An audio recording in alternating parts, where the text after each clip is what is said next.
बंकिम बाबू ने ये जो भाव विश्व तैयार किया था, उनके भाव गीत के द्वारा उन्होंने अंग्रेजों को हिला दिया। और अंग्रेजों ने देखिए कितनी कमजोरी होगी और इस गीत की ताकत कितनी होगी। अंग्रेजों ने उसको कानूनी रूप से प्रतिबंध लगाने के लिए मजबूर होना पड़ा था।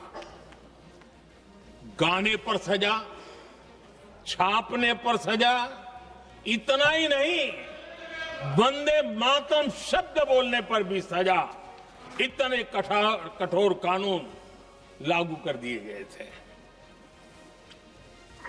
हमारे देश की आजादी के आंदोलन में सैकड़ों महिलाओं ने नेतृत्व किया, लक्षावधि महिलाओं ने योगदान दिया। एक घटना का मैं जिक्र करना चाहता हूं।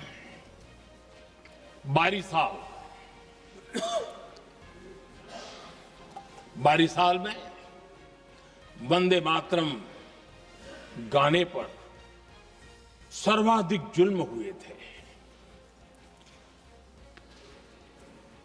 वो बारिसाल आज भारत का हिस्सा नहीं रहा है और उस समय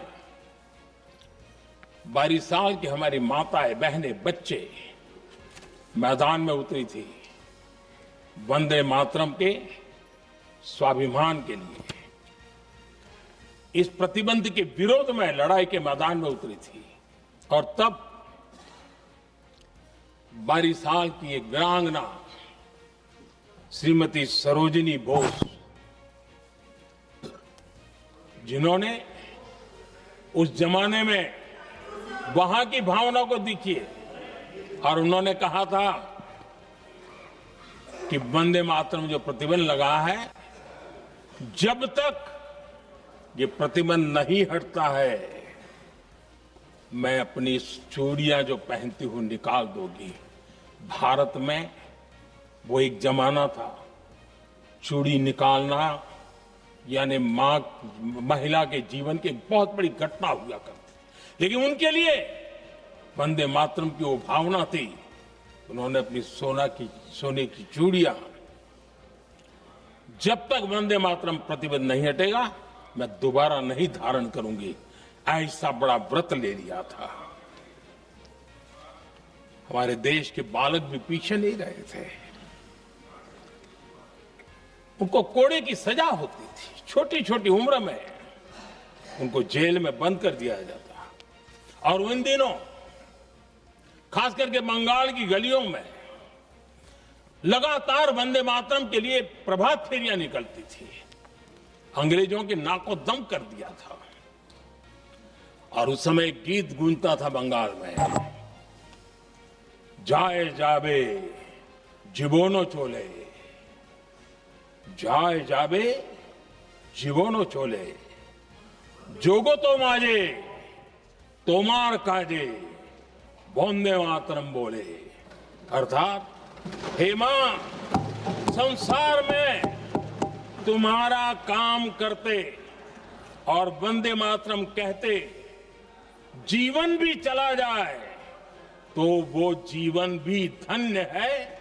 ये बंगाल की गलियों में बच्चे कह रहे हैं। ये गीत उन बच्चों की हिम्मत का स्वर था और उन बच्चों की हिम्मत ने देश को हिम्मत दी थी। बंगाल की गलियों से निकली आवाज देश की आवाज बन गई थी।